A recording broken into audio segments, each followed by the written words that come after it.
Olá. Bem, vou direto ao ponto. A gente está num projeto aí com aulas direcionadas ao vestibular da UVA.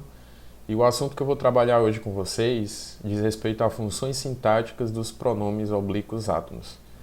Antes de tudo, é importante dizer que esse é um tema de grande incidência no vestibular da UVA. Nos últimos 5 anos, esse assunto caiu 4 vezes, certo?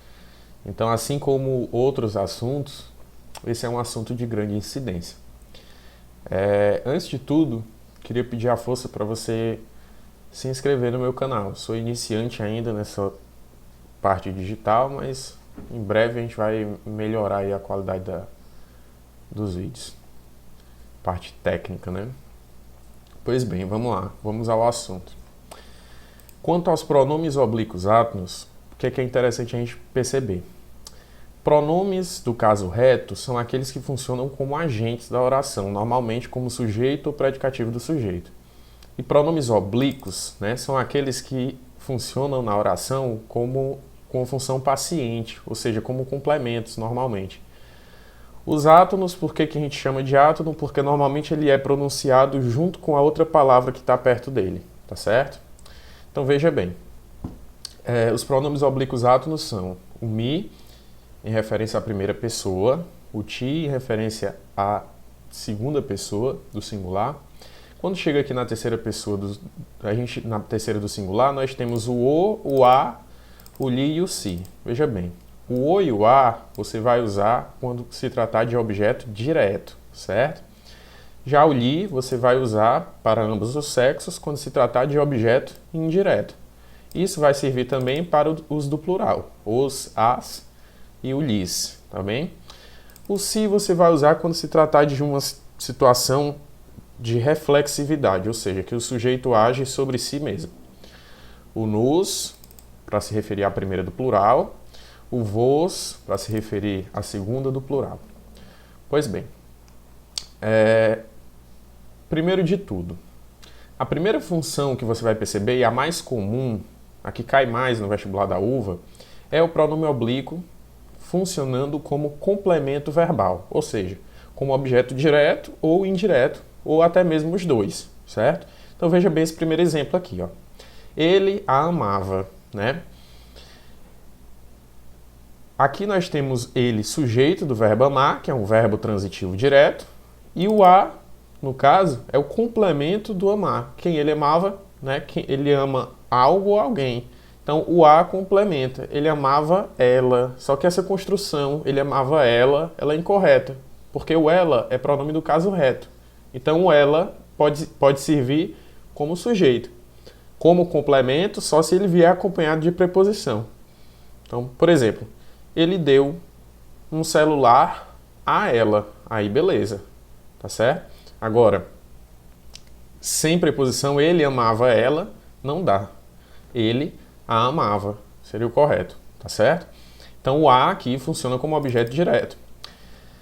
Em seguida, nós temos o verbo informar, que informa algo a alguém ou informa alguém de algo. São duas regências possíveis para o verbo informar, que no caso nós temos a regência do informar algo a alguém. Então, nós temos para o verbo informar dois objetos, um direto e um indireto, que é aquele que vem regido pela preposição. Então, informou algo, o dia do meu casamento, Informei o dia do meu casamento, o objeto direto, o dia do meu casamento. Informei-lhe a ele ou a ela. Então, em vez de colocar a ele ou a ela, eu posso colocar só o lhe. O lhe serve como objeto indireto, tá certo? Então, quando for complemento verbal, o lhe obrigatoriamente serve como objeto indireto. Então, uma construção do tipo eu lhe amava, eu lhe amo, está incorreta, tá certo? Por quê? Nesse caso, você deve falar eu a amo, ou até mesmo se você estiver se referindo a uma segunda pessoa, você diz eu te amo.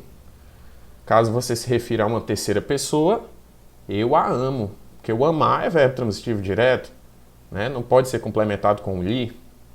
Pois bem, e eu coloquei aqui o caso do si né, indicando voz reflexiva. Ele cortou. Quem corta, corta algo ou alguém.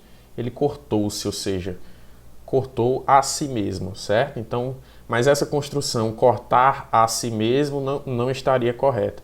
Correto é cortou-se, tá certo? Então, nesse caso, o se é um pronome reflexivo que tem uma função sintática, que é de objeto direto, complementando o sentido de cortar, tá certo? Então, veja bem. A observação que eu coloco, a primeira observação, é a questão dos amálgamas ou pronomes amalgamados, né? Amalgamar significa juntar, unir. No caso dos amálgamas pronominais, nós temos dois pronomes do caso oblíquo unidos. Tá? Isso ocorre muito na linguagem dessas obras como Iracema, tá? Como A Carteira de Meu Tio. São obras do século XIX. Né? Nessas obras do século XX, obras modernistas como As Três Marias, né? São Bernardo, isso já é mais incomum, certo? Mas a linguagem do século XIX é algo mais comum de ocorrer, por isso eu trago aqui. Porque a UVA traz obras antigas também. Né? Então nós temos aqui, ó, deito ontem. Então veja bem, aqui não é o verbo deitar, certo? Aqui nós temos o verbo dar no pretérito perfeito. Eu dei e o tô complementando o verbo dar. Esse tô, pessoal, nada mais é do que o ti mais o, certo? Então quem dá algo a alguém. O que é o algo direto? É o o. O que é o alguém? É o ti. É como se eu estivesse dizendo que eu dei o livro a ti, por exemplo. Substituindo os objetos por pronomes, ficaria assim. Eu dei-o a ti ou dei-te o livro. Ou mesmo deito, certo? O to é o ti mais o o. Se fosse lhá, seria o li mais o a, certo? Pois bem, então a uva cobrou uma vez. Qual seria a função sintática desse pronome amalgamado? Pois bem, aqui nós temos tanto o objeto direto, que é o o, como o objeto indireto, que é o ti, tá certo? Lembrando, o ti, o mi, o nos e o vos, eles podem servir tanto como direto como indireto. Os únicos que só servem para um tipo de objeto são esses. O o e o a e o li, certo? O li como indireto, obrigatoriamente. Pois bem, em seguida, queria fazer uma observação a respeito dos verbos pronominais. Verbos pronominais são aqueles que já vêm com um pronome, certo? Então, por exemplo, o verbo tornar-se. No verbo tornar-se, não há outra forma do verbo tornar, né?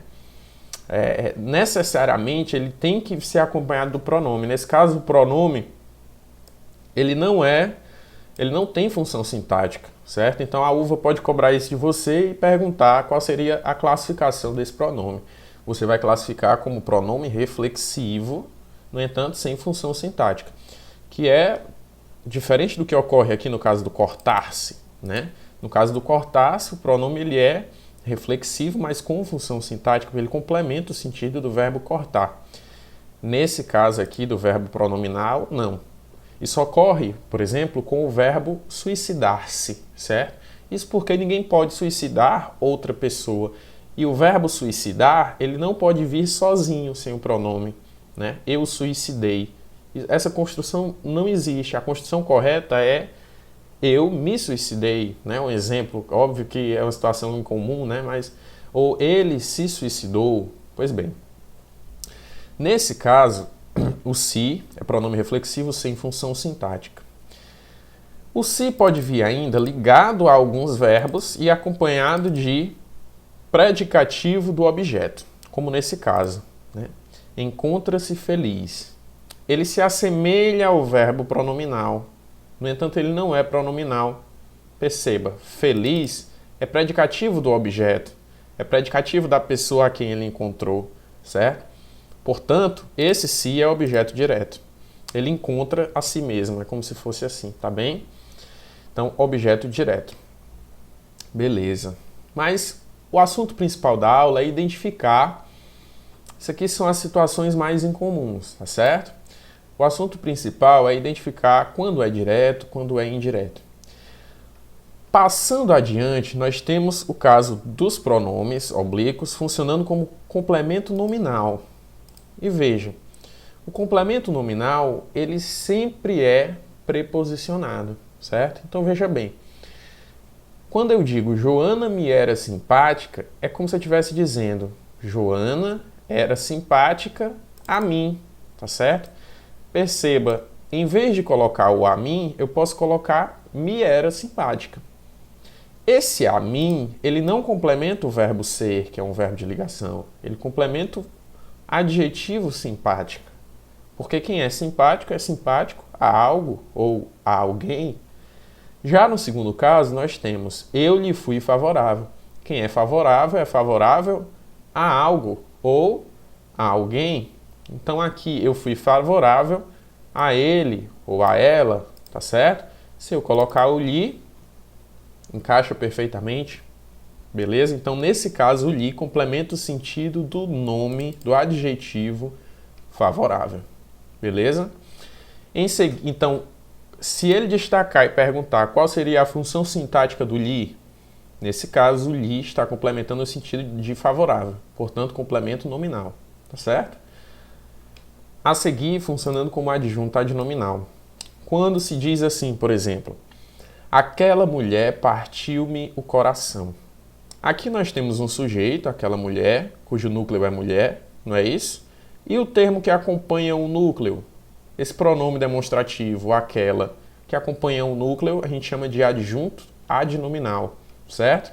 Adjunto adnominal. Ad é um prefixo que significa ao lado. Então ele está ao lado do nome, adnominal, tá certo? Pois bem, sujeito, aquela mulher, cujo núcleo é mulher e aquela é adjunto adnominal.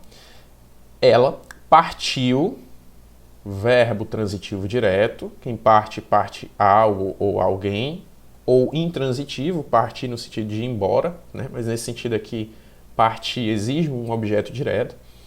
Pois bem, partiu o quê? Partiu o coração, certo? Só que era o coração de quem? O meu coração. Esse me, ele está aqui para dizer que era o meu coração. Reconstruindo a frase, ela fica dessa maneira. Ó. Aquela mulher partiu o meu coração. Tá certo? Então, o me aqui, na verdade, ele não complementa o sentido do verbo. Na verdade, ele está ali ao lado do nome coração. Então, o meu, no caso, é adjunto adnominal do núcleo do objeto, que é coração. O objeto direto não seria isso tudo? O meu coração? O núcleo não é coração? Então, os termos que acompanham o núcleo, que é o pronome meu e o artigo o, são adjuntos adnominais. Portanto, esse me aqui, que é equivalente a meu coração, o meu, né? No caso, ele vai ser também um adjunto adnominal.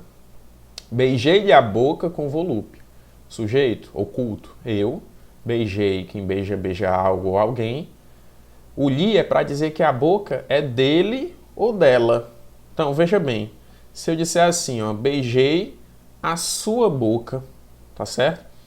Ou beijei a boca dele ou a boca dela, tanto faz. O dele, dela ou o próprio sua vão servir como adjuntos adnominais do núcleo do objeto direto. Qual é o núcleo do objeto direto?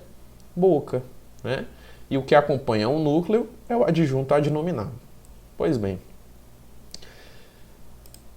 O pronome oblíquo, por último, pode servir ainda como sujeito.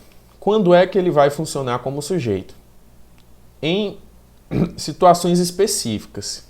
No caso de você ter uma oração subordinada, substantiva, objetiva, direta. Veja bem, a aula não é sobre orações, mas é interessante que você identifique, tá, as situações para saber compreender bem isso. Então veja o seguinte caso. Ela mandou-me ficar em casa. Aqui nós temos duas orações, certo? A primeira, ela mandou, a segunda, ficar em casa. Isso aqui é equivalente a dizer o seguinte, ó. Ela mandou que eu ficasse em casa. É equivalente a dizer isso. Perceba. Nesse caso, o verbo mandar tem como objeto direto ficar em casa. Ou seja, tem como objeto direto uma oração, porque tem um verbo aqui, não é isso? Então a oração é que funciona como objeto direto. Esse me é para dizer que quem vai ficar em casa é quem? Eu, primeira pessoa do singular. Transformando essa oração reduzida em uma oração desenvolvida, ela fica da seguinte forma. Ela mandou que eu ficasse em casa. Assim fica mais fácil de perceber, né? O eu é sujeito do ficar, certo? Então veja, e toda essa oração é objeto direto do verbo mandar. Mas esse não é o ponto. O que você tem que identificar é o seguinte, que nesse caso o me é sujeito de ficar. Então o me é sujeito de ficar e não complemento de mandar. Complemento de mandar é o ficar em casa, é toda a oração, tá certo? Então aqui no segundo caso, ó, João ouviu-me dizer que não sairia. João ouviu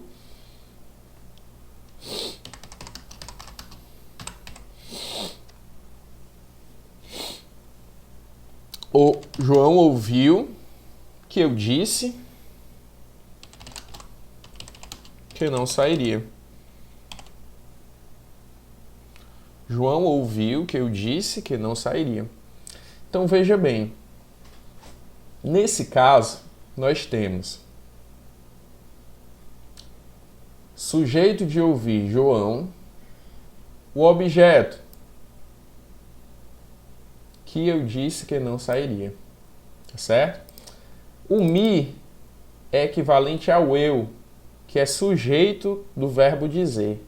Então veja bem, nesse caso o me ele é sujeito desse verbo dizer. Se você desenvolver a oração, ela fica da seguinte forma, tá certo? João ouviu que eu disse que não sairia. O eu é sujeito do verbo dizer. Pois bem. Adiante nós temos alguns exercícios aqui, tá certo? Todos esses exercícios eu tirei da obra As Três Marias, de Raquel de Queiroz. Eu peço que vocês tentem resolver os exercícios. Nós temos aqui acho que 13 questões, certo? Lá no final tem o gabarito. Eu vou disponibilizar na descrição o link desse documento do Google. E aí vocês tentam resolver com base na explicação. Haverá também essa explicação, tá? Para vocês darem uma olhadinha com calma. Qualquer dúvida, entre em contato comigo através do YouTube ou dos comentários aí do vídeo, certo? Pode entrar através do Agiliza também, que eu vou estar respondendo através do Agiliza. Mas não deixem de resolver os exercícios. Eu espero que a aula tenha sido útil, certo? Nosso tempo é curto, a ideia aqui é passar algumas dicas, né? Mas eu estarei a realizar algumas lives e postar alguns vídeos no meu canal. Peço que me sigam, vou divulgar aí embaixo na descrição também. E aí você vai ficar por dentro, né, dos assuntos que mais caem na UVA, certo? Pois bem, esse assunto aqui caiu nos últimos 5 anos 4 vezes no vestibular da UVA. Então é um assunto muito importante, tá bem? Muito obrigado. A gente fica por aqui hoje.